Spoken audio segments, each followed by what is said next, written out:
This is the Giants Postcast, your instant game reaction for the San Francisco Giants, part of the Locked On Podcast Network.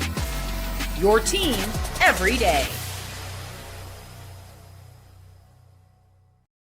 Yo, what's up, everyone, and welcome back to the Locked On Giants Postcast. I'm your host, Eric Triple E Engel. You may know me as the former producer for the Murph and Mac Morning Show on KNBR, or maybe from some of these other Locked On Sports postcasts we do. Also do the Locked On Warriors postcast and the Locked On 49ers postcast. But today, it's all about the Giants, man. They delivered yet another walk-off win with a Matt Chapman two-run bomb to seal the victory in the bottom of the ninth. And although he did not technically record the win in this game, Logan Webb was once again masterful on the mound. Webby was just dominant with those 10 strikeouts today and 0 walks. This team seems to have regained a little bit of that early season magic once again with their second walk-off win in less than 24 hours. We'll break it all down, but first, I want to thank all of you for watching us on the Locked On Giants YouTube channel. Please, if you aren't already subscribed, hit that subscribe button right now. Thanks also for listening on the Locked On Giants podcast feed. However you're tuning in, we appreciate it. And make sure to check out the Locked On Giants Daily Show for more in-depth coverage. My guy, Ben Kaspick, always does a great job. And this one, man, it's just shocking to me that the Giants were able to pull this one off, honestly. And I think it was shocking for everybody at the yard too, because it seemed kind of dead out there, man. Like just the vibes on that I was getting through the TV was that nobody was thinking Matt Chapman was going to deliver a two-run bomb there. Like nobody was really up on their feet cheering. It seemed kind of quiet out there. The life kind of seemed to be sucked out of the stadium. And I don't blame everybody, because that's kind of how I felt too. The lack of offensive production from this team has been prevalent, and it was there yet again today with just the one run going into that bottom of the ninth inning. But Matt Chapman steps up and delivers big time. And man, we got to just get right to it. Matt Chapman with our player of the game. This is the Locked On Player of the Game. I guess is our player of the game would be the better way to say that. But nonetheless, Matt Chapman today delivered the goods when it was most needed. Matt Chapman, that two-run shot, it's his only hit of the game, but it was the biggest hit of the game. He did watch another strike three, which just frustrates me to no end, watching how many guys on this team just look at strike three, but we'll let him get a pass on that one today, because he delivered this two-run bomb for the walk-off win for the Giants, and it's their 8th of the season, the most in Major League Baseball. We got to start calling them what they are, walk-off merchants, man. I'm if I want to be anything in Major League Baseball, I want to be a walk-off merchant, because you don't really want to be a walk merchant, or like a singles merchant has a bad connotation to it. I'll take walk-off merchant any day of the week. So we're crowning the Giants as walk-off merchants, and I hope they continue to carry that title through the rest of the season, man. It's not super exciting for the first few innings, but man, that ninth inning, it's all worth it when you get the most exciting play in all of baseball. And a walk-off home run doesn't get better than that. Maybe the walk-off Little League home run that we saw earlier was a little more exciting, but man, this one was so just validating for the Giants in kind of their resurgence that they've been having these last 4 games that they've played, that they've all won. It's been a little bit of a fight to this team that they didn't really have during that losing streak.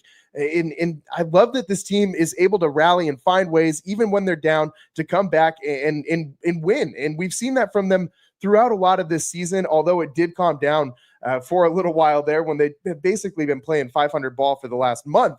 But it feels like they're getting a little bit back to that stuff at the beginning of the year, that timely hitting and just delivering in big moments. I'm really excited from what I've seen from this team recently. And it really does start with Logan Webb. We'll get to him a little bit later on. But before that, we got to talk about Matt Chapman, because what he's been doing, aside from hitting the two-run bomb to send everyone home happy today, he's been amazing at the plate lately. He's batted .389 in his last 10 games, 14 hits, 3 home runs, 5 RBIs, and 5 runs scored in his last 10 games. He's been very good. This is one of his best stretches of the season, and hopefully he's able to maintain this for a little bit longer, because he's kind of becoming the only other guy besides Ramos to really hit right now. Wilmer Flores, every now and again, his RBI production continues to show up. He had another one today with his solo home run in the 4th inning. but it's really been Ramos who's been the main offensive production from this team lately. Matt Chapman has been helping out these last 10 games. And with those two guys hitting, that really does change the complexion of this offense. And if you could just, for the love of God, get one more guy to heat up during this stretch, whether it be Jung-Hoo Lee or Willy Adames, who, again, Adames, another tough day at the plate, 0 for 3, 2 strikeouts, batting 193, 584 OPS. We'll talk about that a little bit more later. But if you could just get one of these other guys going, it would really change this offense. But 3 runs today was enough because Logan Webb was super, super dominant on the mound, and his sweeper was working, the sinker was working for the most part, and except for that one little hanger that he left to Michael Harris. But before we get into all of that, we got to give you today's turning point. Time to reveal where the game was won or lost. It's the turning point. And I think you guys already know what this is. It's got to be maybe you don't though, because it's got to be for me, the Elliot Ramos single in the bottom of the 9th when you just needed to get that first runner on. That was so key in any rally, but especially in the bottom of the 9th, down 1. That first runner to get on just kind of lifts a little bit of that tension from everybody else. And obviously, Matt Chapman delivered the big home run, his 12th of the season, in 365 feet. Not the furthest home run he's ever hit. But man, I mean, it looked like he kind of killed that ball on TV, but it did not seem like it traveled as far as I thought it was going to go off the bat. So Matt Chapman delivers that home run. But for me, I think it was Elliot Ramos that really delivered that turning point for the Giants with that single. According to MLB StatCast, that single changed the win probability towards San Francisco by about 10%. So I really do think that was a huge, huge, huge play for the Giants in this one. And I don't think Matt Chapman sends us all home happy without that Elliot Ramos single. So the Giants find a way to do it again, their 8th walk-off win of the season. We're going to take a quick break, but when we come back, we're going to talk about what Logan Webb did today. Just domination from Logan Webb on the mound yet again. And this is nothing new for Webby. He's been doing it all season long. We'll talk about that next on the Locked On Giants Postcast. Today's show is sponsored by FanDuel. The NBA playoffs are in full swing, and every night delivers highlight-worthy performances, major momentum shifts, and can't-miss moments. Whether it's a game-winning shot or a breakout player, there's never been a better time to get in on the action. FanDuel makes it easy to stay in the game before tip-off and live. With player props, performance trends, and same-game parlays, fans have more ways than ever to play smart and win big. And I've been telling you guys all NBA postseason long. It's the same thing. I say it every show. Every time I have a FanDuel read, I'm telling you the same thing. And I'm going to keep telling you the same thing until the NBA Finals is over and the Oklahoma City Thunder are standing there as champions. It's a chalk pick. I've been saying this pretty much the whole postseason, though. They're going to win. If you want to win money, go with the winner. It's OKC. And for me personally, I'm still taking them in 5 games. I know the Pacers won game 1, but I got a bet slip that says OKC in 5 on my FanDuel.com account, and I am riding that until the wheels fall off. And if you're new to FanDuel, it's the perfect time to sign up. Head to FanDuel.com and place your first $5 bet. If it wins, you'll get $200 in bonus bets. Make every moment more with FanDuel, the official sports betting partner of the NBA. Welcome back to the Locked On Giants Postcast. I'm your host, Eric Triple E Engel, and today the Giants another walk-off win. Their second in the last 24 hours, and wow, a great moment for Matt Chapman today. His 12th home run of the season, and I'm looking in the chat, and I see a guy, Marshall. My guy Marshall, he sure wish Chapman could be consistent. Man, I just got done explaining to you. Chapman over the last 10 games, 389 with 14 hits, 3 home runs, 5 RBIs, 5 runs scored. That's some consistency, at least for 10 games. I know it could be a longer stretch, but hey, he's a streaky guy. This is what we know that he is, and it's going to ebb and flow throughout the season. You just ride the wave while it's here, man. Like we can talk about Matt Chapman's inconsistency any other day of the week, but we're not going to do it today on the day when he hit his walk-off home run for the Giants, their 4th win in a row, and thankfully bailed out this offense from kind of really letting down Logan Webb again. Not kind of letting down, really letting down Logan Webb again. And this guy has been dominating all season long. Webby has been one of the best pitchers in all of baseball. Coming into today, tied for 7th in strikeouts, tied for 15th in ERA, 2.58 ERA, 101 strikeouts. And why? And this guy only has 5 wins, somehow 500, and gets a no decision today because he gave up 2 runs in those 6 innings that he pitched. By the way, he struck out 10 again in 0 walks. Logan Webb has all of a sudden turned into this, not just a guy who's going to get a ton of groundouts, which he always does. He got 5 groundouts to the 1 flyout. That's a great ratio. But Logan Webb has turned into a dominant strikeout pitcher this season. And that's something that he hasn't really, he's even said it multiple times. He doesn't really hunt strikeouts at all. He's up there looking for contact and looking to pitch into ground ball outs and double plays and saving his arm so he can go deep into games. And Bob Melvin has even said he thinks Webb hunts outs, not strikeouts. He just wants to hunt innings and hit those markers rather than number of strikeouts reached. But I mean, he's one of the top 10 in Major League Baseball at striking dudes out right now, and he has been electric. And today was no different. He had everything really working for him today. The sinker did get tattooed by Michael Harris earlier in the 5th inning, right after Wilmer Flores hit his in the 4th, traded solo home runs.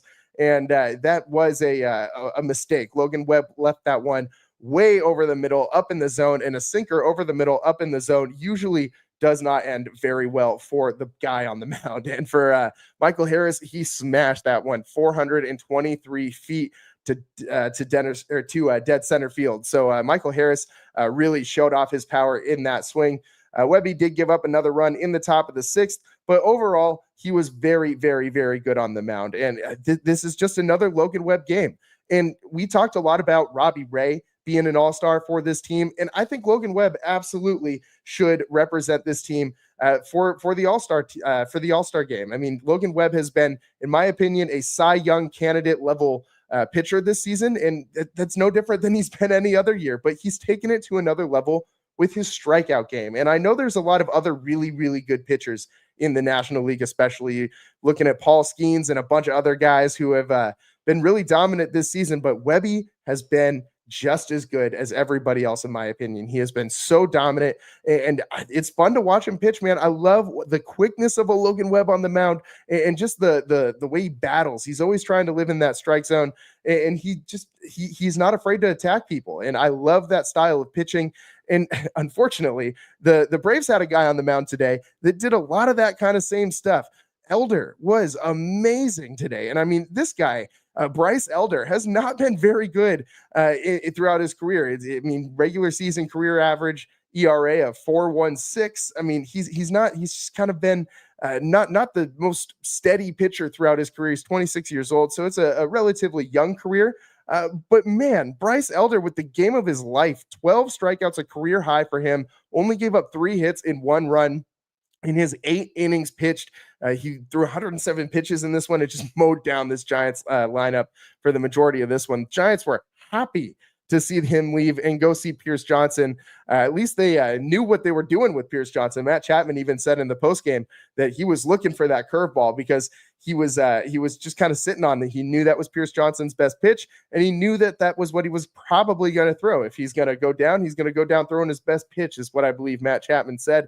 And it was that's exactly what he got when he smashed that home run, his 12th of the season. But Bryce Elder, man, you got to give him some credit because he was very, very good for the Braves today. It's unfortunate that it came against a Logan Webb day. Otherwise, the Giants might have actually been in position to win if they found a guy that they could actually get some hits off of.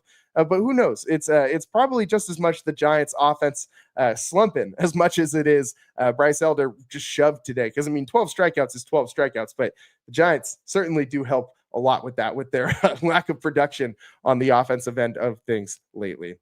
The Giants today, man, what a wonderful win for this team. Just a boost of energy, a shot of adrenaline in the arm of a team that has really needed something to get them going. And 4 wins in a row isn't nothing, man. You win this series against the Braves. If you can sweep them going into Colorado, that's a really good situation to be in if you're the San Francisco Giants. It is Colorado. It is a house of horrors for the Giants over the years, but it's an opportunity for some of these guys to get some at-bats and get back on base. And for Willy Adames, let's hope that it turns him around, man. They did even talk about it on the NBC Sports pregame show. They said the same thing that I said on the show last night, which is I think we got to do a little like Trey Turner-esque cheering for Willy Adames. If you're out at Oracle Park and Willy's at the plate, just give him some motivation, man. I know that we have been hard on athletes throughout San Francisco's history, not as hard as some other places, but I think Willy Adames is a guy who really feeds off that type of energy, and it would be amazing to see him pull out of this slump. Imagine if Willy Adames could actually start hitting the way he did last season on this Giant when he was on the Brewers for this Giants team this year. He would completely change the way this offense looks and feels, and I think we should do whatever we can to support him. It's frustrated me to no end that he has played the way that he's played. Don't get me wrong. An OPS below 600 is just inexcusable, but we got to give something for this guy to lift himself up with. And he seems like a guy who just feeds off energy. Let's give Willy Adames some support. If you're out there at the yard, cheer for that guy when he's up to bat, because I think that'll make a big difference for him. Honestly, like, it sounds corny, but I genuinely believe that. Like, this guy, he feeds off that type of energy. You hear everybody say that same word about him, no matter who you ask in this organization, that he's an energy guy. He's a vibes guy, and he feeds off those vibes. So let's give him some positive ones. Giants today, lots of positive vibes as they win 3-2 over the Braves, win this series, and they're looking at maybe turning this into a 5-game win streak and a series sweep tomorrow. Hopefully they can get that done. That's all the time that we got for you guys today here on the Locked On Giants Postcast. Fun day out at the yard. The Giants wrap this one up tomorrow, and it will come to you live afterwards, as we always do. I'm your host, Eric Triple E Engel. We'll see you next time. Peace.